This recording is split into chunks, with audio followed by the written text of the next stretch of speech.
में हिंदुओं और हिंदू मंदिरों पर जो हमले हैं वो थमते हुए नजर नहीं आ रहे हैं। बड़ी अपडेट आपको बता रहे हैं बांग्लादेश से, जहां पर एक और हिंदू मंदिर को निशाना बनाया गया है। बांग्लादेश में एक और हिंदू मंदिर पर हमला हुआ है। कट्टरपंथी लगातार मंदिरों को निशाना बनाते हुए नजर आ रहे हैं और लगातार यूनुस सरकार जो है वो पूरी तरह से हाथ पर हाथ धरे बैठी है। ढाका के नामहट्टा इलाका जहां पर इस मंदिर पर अटैक किया गया है। नामहट्टा में मंदिर है इस्कॉन मंदिर, जिसे कट्टरपंथियों ने निशाना बनाया है। हमला किया गया है इस्कॉन मंदिर पर।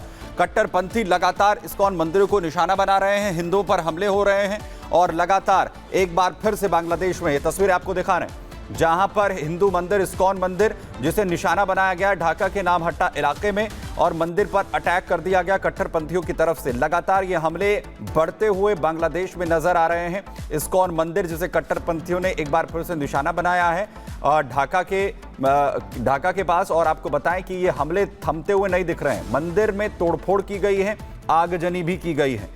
मंदिर को निशाना बनाते हुए न सिर्फ तोड़फोड़ की गई, आग लगा दी गई मंदिर के अंदर, और ये घटनाएं एक के बाद एक बढ़ रही हैं। एक तरफ सवाल उठ रहे हैं यूनुस सरकार पर, लेकिन घटनाएं कम होने के बजाय घटनाओं में लगातार इजाफा देखने को मिल रहा है। वहीं दो तस्वीरें आप देखिए, एक तरफ कट्टर यूनुस सरकार है जो लगातार कट्टरपंथियों को शय दे रही है और जिसकी वजह से इस्कॉन मंदिर, हिंदू मंदिर, उन पर निशाना जो है वो लगातार साधा जा रहा है। तोड़फोड़ एक और इस्कॉन मंदिर में की गई है, आगजनी की गई है, और ये घटनाएं जो हैं ये बता रही है कि यूनुस सरकार आखिर कट्टरपंथियों को कैसे शय दे रही है।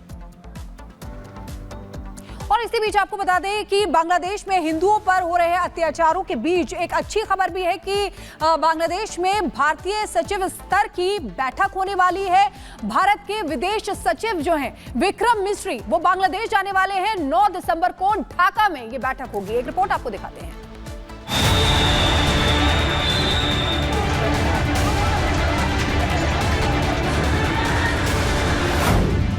बांग्लादेश में हिंदुओं पर हिंसक अत्याचार के बीच खबर है कि भारतीय विदेश सचिव विक्रम मिस्री बांग्लादेश अब जाने वाले हैं।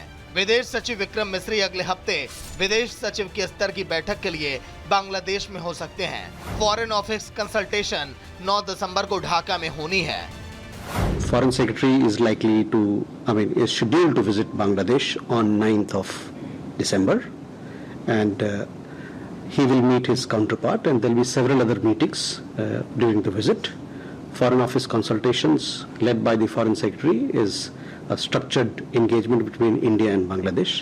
We look forward to this meeting. Sheikh Hasina को प्रधानमंत्री पद से हटाए जाने के बाद ये किसी भारतीय सरकारी अधिकारी की पहली उच्च स्तरीय यात्रा और बैठक होगी। बांग्लादेश में 8 अगस्त को अंतरिम सरकार का गठन हुआ था और सरकार गठन के बाद से ही बांग्लादेशी हिंदुओं के प्रति हिंसात्मक रवैया सामने आने लगा। हालांकि बांग्लादेश के विदेश मामलों के सलाहकार मोहम्मद तौहीद हुसैन भारत के साथ अच्छे संबंधों की बात करते हैं।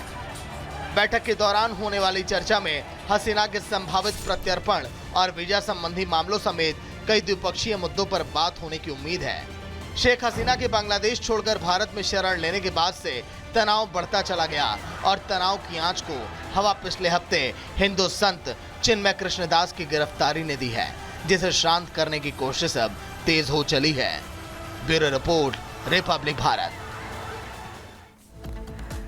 और बांग्लादेश के बाद अब बात होगी सीरिया की। सीरिया में जिस तरीके से विद्रोहियों का कब्जा दर शहर होते जा रहा है, उसके बाद डर ये कि कहीं राजधानी दमिश्क तक ना पहुंच जाए। बात सुलगता सीरिया की।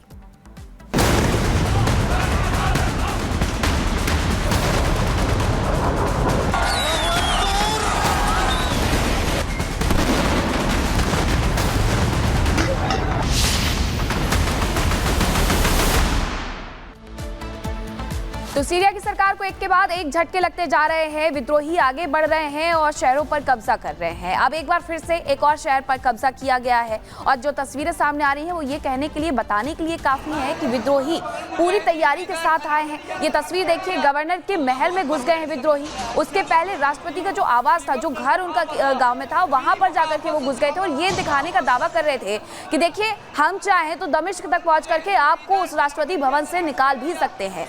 गवर्नर के महल में घुसे हैं ये विद्रोही। इनके जो आका हैं उनका ये कहना है कि हम लोगों की सरकार बनाएंगे और किसी को भी किसी तरीके की कोई परेशानी नहीं होगी। लेकिन ये 3 तस्वीरें बताती हैं कि आखिरकार विद्रोहियों के मंसूबे क्या है। गवर्नर हाउस के अंदर घुस गए हैं, असद के महल पर उन्होंने कब्जा किया था, ये उसकी तस्वीर है, ये उसी की बानगी है। और हमा में मूर्ति तोड़ दी थी, हाफिज की मूर्ति तोड़ी गई थी। तो इस तरीके से सीरिया में विद्रोही आगे बढ़ते जा रहे हैं। इसी से जुड़ी हुई एक रिपोर्ट आपको दिखाते हैं। विद्रोहियों ने हिलाई असद की नींव, असद की सेना ने किया सरेंडर। क्या होगा सीरिया के अंदर? HTS का टारगेट दमिश्क।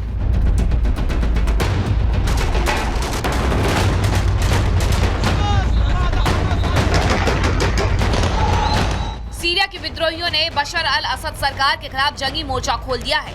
HTS सीरिया के चौथे सबसे बड़े शहर हमा पर कब्जा के साथ ही अब तक 3 शहरों पर अपना कब्जा जमा चुका है और अब टारगेट सीधा सीरिया की राजधानी दमिश्क है।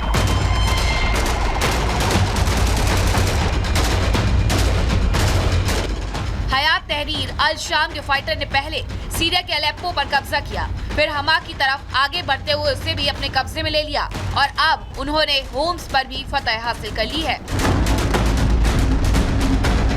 HTS के लड़ाके सीरियाई सेना की डिफेंस लाइन को तोड़ लगातार आगे बढ़ रहे हैं, तो बेकाबू लड़ाकों के सामने सीरियाई सेना सरेंडर करती दिख रही है। सीरिया की सेना पीछे हटने को मजबूर है और असद सरकार की सेना के हथियारों पर HTS विद्रोही कब्जा करते जा रहे हैं।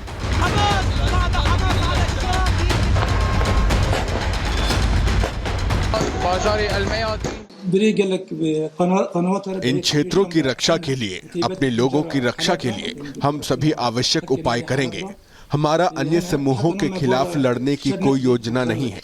हम उनसे पहले नहीं लड़े और अब हमारा उनसे लड़ने का इरादा नहीं है।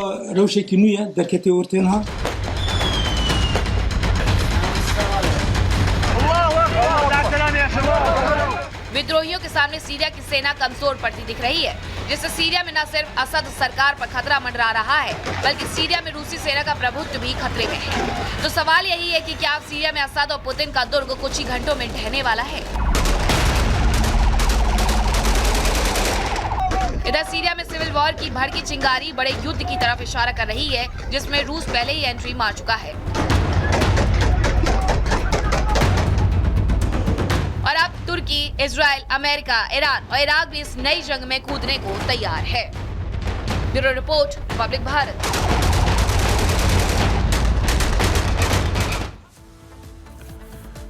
तो सीरिया में लगातार हालात बिगड़ते हुए नजर आ रहे हैं, जहां पर विद्रोही सीरिया में अब दमिश्क की ओर धावा बोलते हुए नजर आ रहे हैं, जहां पर अलेप्पो और हमा पर कब्जे के बाद आखिर कैसे आगे बढ़ रहे हैं दमिश्क की ओर लड़ाके। और हमा पर अब पूरी तरीके से कब्जा अलेप्पो के बाद यहां पर हो चुका है।